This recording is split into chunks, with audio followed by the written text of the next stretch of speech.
बातचीत चल रही है। एक तरफ सदन लेबनान में सीज फायर के बावजूद हिजबुल्लाह और आईडीएफ में जंग छिड़ी हुई है और इस बीच तीसरा मोर्चा खुल चुका है। मैं बात गजा में अल-कसम ब्रिगेड की कर रहा हूं, हमास की कर रहा हूं। हमास ने कुछ ऐसा किया है जिसके बाद से इजराइल अंदर तक हिल गया है। अमेरिका ने जो सो कॉल्ड पीस प्लान तैयार किया था और उस पीस प्लान को हमास ने सिरे से नकार दिया है और उस नकारने के बाद इजराइल ने यह कहा है कि अगले महीने से हम पहले की भांति, पहले की ही तरह फिर से गजा में उसी तरीके से अटैक करेंगे, जेनोसाइड करेंगे। और ठीक ये खबर आने के बाद गजा में हमास एक्टिव हो चुका, ना सिर्फ एक्टिव हो चुका है बल्कि चुन चुन करके इजराइलियों को और उनके आर्मी व्हीकल्स को निशाना बना रहा है, मार रहा है। स्थितियां पहले ही जैसी फिर से होने जा रही हैं। जैसे ही ईरान वाली ये बातचीत टूटेगी या जैसे ही मामला सेटल होगा वैसे ही इजराइल उस तरफ अपना मोर्चा खोल देगा। ये बात कही जा चुकी है, तय है। तमाम सारे हिब्रू मीडिया चैनल्स में ये बात चल रही है, खबरें चल रही हैं। आज खबर यहीं से शुरू करूंगा। लेबनान के बारे में भी बताऊंगा कि लेबनान में किस तरीके से दोमुहा रवैया, दोगलापन इजराइल का फिर से सामने आया है, बेंजामिन नेतन्याहू का सामने आया उसके बारे में। और जो आज बातचीत होने जा रही है इस्लामाबाद में उसके बारे में, क्योंकि जब यह वीडियो मैं शूट कर रहा हूं तब तक इस बात का कंफर्मेशन ही नहीं है कि ईरान का कोई प्रतिनिधि डेलीगेशन इस्लामाबाद आ भी रहा है। जेडी वैंस के बारे में भी अभी बड़ा मामला जो है एक तरीके से डगमगाया हुआ है, आ रहा है नहीं आ रहा है, उसको लेकर के बहुत सारी खबरें हैं मैं आपको बताने जा रहा हूं। और एक दावा अमेरिका के पूर्व नेगोशिएटर 2015 में जिस नेगोशिएशन टीम का मेन आदमी जो व्यक्ति रहा था उसने एक बयान दिया है और उसने डोनाल्ड ट्रंप को पागल करार देते हुए कहा है कि ये आदमी ना तो इसके पास पेशेंस है, ना तो ये भरोसे के लायक है और ना ही ये जो है इतना ज्यादा दिमाग खर्च करेगा, ये सीधे तौर पर जंग शुरू करने का बहाना ढूंढ रहा है। सब कुछ बताने जा रहा हूं, लेकिन सबसे पहले जरा इस वीडियो को देखिए। गजा की तस्वीरें दिखाता हूं। पहले ये अल-कसम ब्रिगेड की तस्वीरें हैं और ये बताया जा रहा है कि गजा में किस तरीके से उसने आईडीएफ के सैनिकों को निशाना बनाया। ये देखिए, आईडीएफ के सैनिकों को उसने निशाना बनाया है। ये उससे जुड़ी तस्वीरें हैं दोस्तों।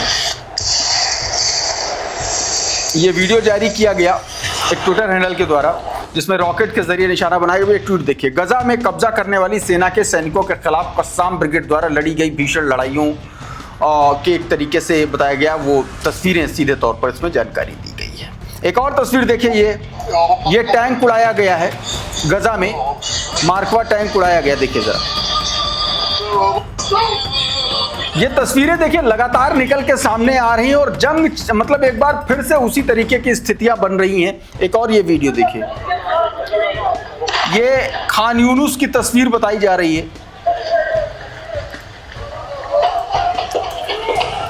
खान यूनुस इलाके में किस तरीके से हमास ने बताया जा रहा है कि ये अपनी घात में एम्बुश अटैक में फंसा करके आईडीएफ को उड़ाया है। ये उसकी तस्वीरें आप देखिए साफ तौर पर, ये देखिए। अब जरा ये ट्वीट को पढ़िए आप, आपकी स्क्रीन पर बताया गया कि खान यूनुस में प्रतिरोध बलों ने कथित तौर पर एक मिलिशिया जो इजराइल सपोर्टेड मिलिशिया था उसकी जीप पर घात लगा करके हमला किया और उस पर एक गोला दागा और उन्हें पहले से बिछाए गए कड़े जाल में फंसा करके मुठभेड़ की। इस पूरे घटनाक्रम को वहां पर खड़े लोगों ने अपने फोन से जो है इसको रिकॉर्ड भी किया। ये इसमें दावा किया गया दोस्तों। अब ये देखिए जरा खबर, कुछ न्यूज नेटवर्क की खबर है।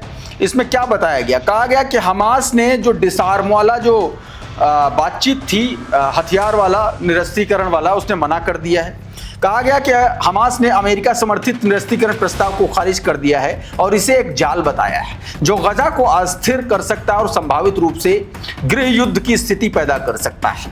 संगठन का कहना है कि यदि वो अपने हथियार छोड़ देता है तो फलस्तीनी लोग असुरक्षित हो जाएंगे, खासकर उन सशस्त्र गिरोहों के सामने जिन्हें वो इजराइल समर्थित बताता है, यानी कि मिलिशियाज के सामने।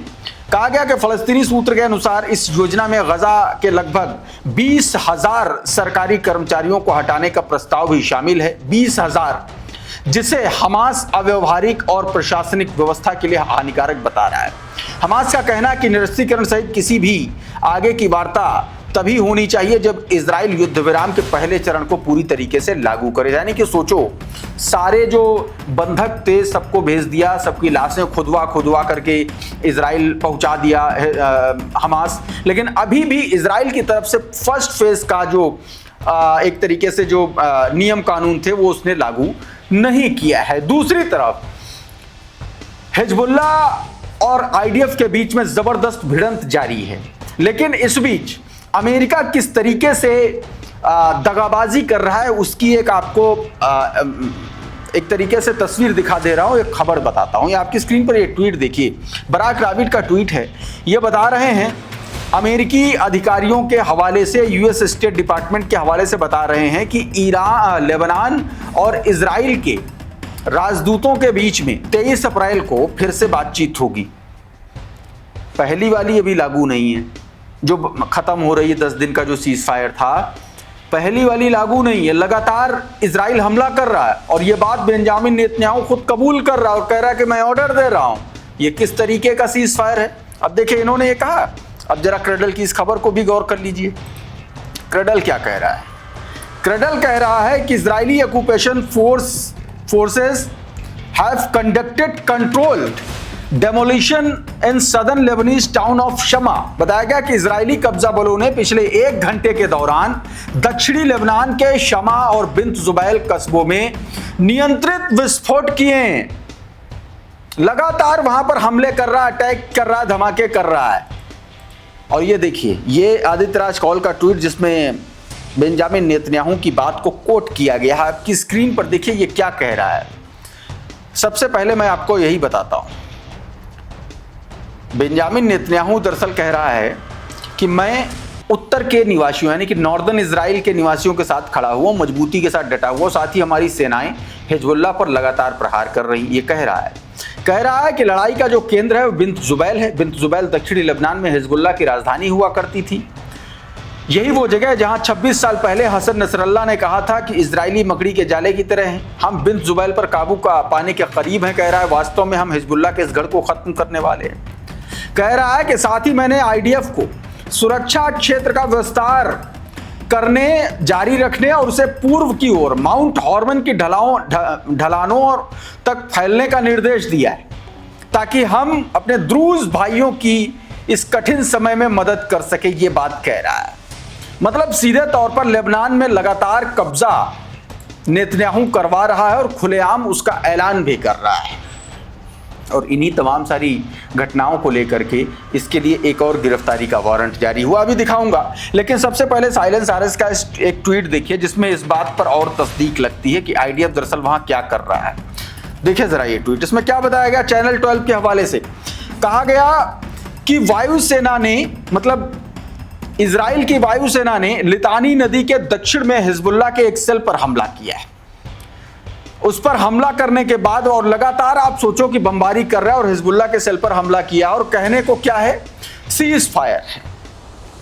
दूसरी तरफ हिजबुल्लाह के एमपी ने का एक बयान आया और बयान जुड़ा है इजराइल के उस नए मैप से जिसमें उसने लेबनान में भी गजा की तरह एक येलो लाइन ड्रॉ की है और कहा है कि ये येलो लाइन होगी और यहाँ के आसपास कोई नहीं आएगा। बताया जा रहा है कि ये एरिया 10 किलोमीटर के आसपास का है और ये लेबनान का इलाका है पूरा का पूरा।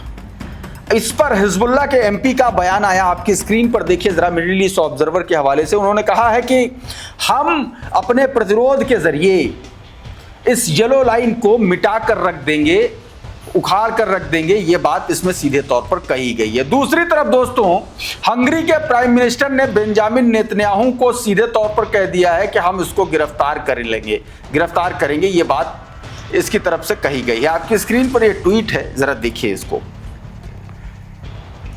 बताया गया कि हंगरी के नए प्रधानमंत्री नेतन्याहू को गिरफ्तार करेंगे। पीटर माज्यार ने कहा है कि मैंने साफ कर दिया है कि हंगरी अंतर्राष्ट्रीय आपराधिक न्यायालय यानी कि इंटरनेशनल क्रिमिनल कोर्ट का सदस्य बना रहेगा। अगर कोई व्यक्ति ऐसे देश की सीमा में प्रवेश करता है जो आईसीसी का सदस्य है और उस व्यक्ति के खिलाफ गिरफ्तारी वारंट जारी है तो उसे हिरासत में लेना अनिवार्य है। यह इशारा नेतन्याहू की ओर था। सीधे तौर पर यह खबरें चल रही हैं। दूसरी तरफ जो आज नेगोशिएशन होने हैं उससे पहले बड़ा नाटक फैला हुआ। डोनाल्ड ट्रंप ने धमकाते हुए कहा है कि अगर बातचीत टूटी तो हम ईरान पर हमला करेंगे। इस ट्वीट को देखें जरा। ये क्लैश रिपोर्ट ने ब्लूमबर्ग के हवाले से अपने ट्विटर हैंडल पर लिखा, बताया कि highly unlikely, Trump said it is highly unlikely he will extend 2 week ceasefire with Iran without a deal. बताया गया कि बिना किसी डील के ये बहुत मतलब एक तरीके से असंभव है कि अमेरिका 2 हफ्ते तक सीज फायर एक्सटेंड करे, यानी कि वो सीज फायर एक्सटेंड नहीं करेगा। And state of Hormuz will stay block and until an agreement is reached. सीधे तौर पर यह कहा गया, ईरान की तरफ से लगातार कहा जा रहा है जब तक कोई एग्रीमेंट नहीं होगा तब तक सीज फायर ब्लॉक रहेगा। इसको और विस्तार से विजनर ने लिखा है। डोनाल्ड ट्रंप ने कहा है दरअसल कि सीज फायर एग्रीमेंट आगे नहीं बढ़ेगा and if the agreement is not reached then the bombing will be begin. सीधे तौर पर कहा गया कि अगर किसी भी फैसले पर हम लोग नहीं पहुंचे, बातचीत नहीं हो पाई तो बॉम्बिंग फिर से शुरू हो जाएगी, जंग फिर से शुरू हो जाएगी। यह सीधे तौर पर बात इसमें कही गई है। लेकिन इस बीच आईडीएफ भी तैयारी कर रहा है। आईडीएफ इस बात की तैयारी कर रहा है, इजराइल इस बात की तैयारी कर रहा है। देखिए जरा ट्वीट देखिए करंट रिपोर्ट का। इसमें यह बताया गया है चैनल 12 के हवाले से कि अगर इजराइल जो है बहुत बारीकी से इस बातचीत पर उसने अपनी नज़र बना करके रखी है। किसी भी स्थिति में अगर ये डील टूटती है या बातचीत नहीं हो पाती है तो वो पहला हमला करेगा ईरान पर। यह बात इसमें बताई गई है दोस्तों। और जब ये सब कुछ तब हो रहा है जब नेगोशिएशन टीम्स जो है वो इस्लामाबाद पहुंच चुकी हैं, मतलब अमेरिका की तरफ से टीम पहुंच चुकी हैं। अभी तक जेडी वैंस नहीं पहुंचा है। हो सकता है कि जब आप ये वीडियो देख रहे हो तब तक वो पहुंच चुका हो या नहीं भी पहुंच सकता है, क्योंकि अभी तक ये क्लियर नहीं हुआ है। दूसरी तरफ ये भी खबरें निकल के, ये जरा उससे पहले जरा ट्वीट देखिए। ये मसूद पाजेक्शन की तरफ से किया गया ट्वीट है जिसमें उन्होंने क्या कहा है आपकी स्क्रीन पर। उन्होंने कहा है कि वादे पूरे करना ही सही बातचीत का आधार है और अमेरिका के कामकाज को लेकर के बहुत गहरा अविश्वास है। जबकि अमेरिकी अधिकारी लगातार गलत और उल्टे संकेतों से एक कड़वा संदेश दे रहे हैं। वो ईरान से सरेंडर चाहते हैं। ईरानी लोग जबरदस्ती के आगे नहीं झुकते हैं। ये सीधे तौर पर मसूद पाजेक्शन ने लिख दिया, यानी कि ईरान झुकेगा नहीं तुम्हारी शर्तों पर, तुमको जो करना है वो कर लो। एक बार फिर से ये बात कही गई। इस बीच न्यूयॉर्क टाइम्स ने एक बार फिर से उन अटकलों को हवा दी जिसमें यह कहा जा रहा है कि अगर जेडी वैंस पहुंचेगा तो बाघेर गालिबाफ भी ये बातचीत अटेंड करेंगे। आपकी स्क्रीन पर ये ट्वीट देखिए। न्यूयॉर्क टाइम्स ने 2 सीनियर ईरानी अधिकारियों के हवाले से बताया है कि ईरान का एक डेलीगेशन आज यूएस के साथ बातचीत के लिए इस्लामाबाद आने की तैयारी कर रहा है। अगर वाइस प्रेसिडेंट जेडी वैंस भी आते हैं तो ईरान के पार्लियामेंट स्पीकर बाघेर गालिबाफ भी आएंगे, ये बात कही गई है।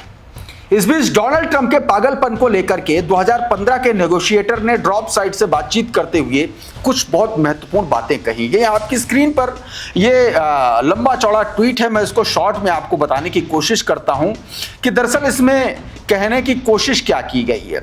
इसमें दोस्तों रॉबर्ट मैली, जिन्होंने 2015 में परमाणु समझौते में अमेरिकी टीम का नेतृत्व किया था, उन्होंने मौजूदा जो वार्ताकार है उनको लेकर के अब बहुत एक तरीके से नेगेटिव अपना स्टेटमेंट दिया। उन्होंने कहा कि अमेरिकी पक्ष में कोई भी सुव्यवस्थित प्रक्रिया नहीं है, सब कुछ एक ऐसे हाथ में है जो सनकी है, डोनाल्ड ट्रंप को लेकर के सनकी है, अप्रत्याशित है, आवेगी है और मूड स्विंग होते रहते हैं उसके, यानी कि एक लाइन में कहें कि पागल आदमी है। उन्होंने चेतावनी दी कि ट्रंप को जल्दी ही और नाटकीय जीत नहीं मिलती है तो मैं अमेरिका की दोबारा और अधिक तीव्रता के साथ हमलों की उम्मीद करूंगा। यानी कि अगर बातचीत पर कुछ नहीं पहुंचता है और जल्दी ही ये सब कुछ नहीं होता है, सेट नहीं होता है, तो ईरान पर अमेरिका और ज्यादा तेजी से हमले करेगा। ये बात दोस्तों इस ट्वीट में कही गई है।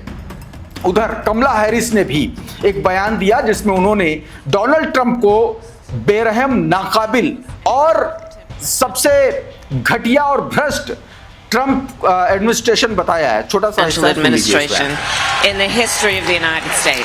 तो साथियों, अभी के इस वीडियो में बहरहाल इतना ही। बहुत बहुत शुक्रिया, बहुत बहुत धन्यवाद। आप जुड़े रहिए आपके अपने चैनल द कॉन्फ्लिक्ट टेंस के साथ। नमस्कार।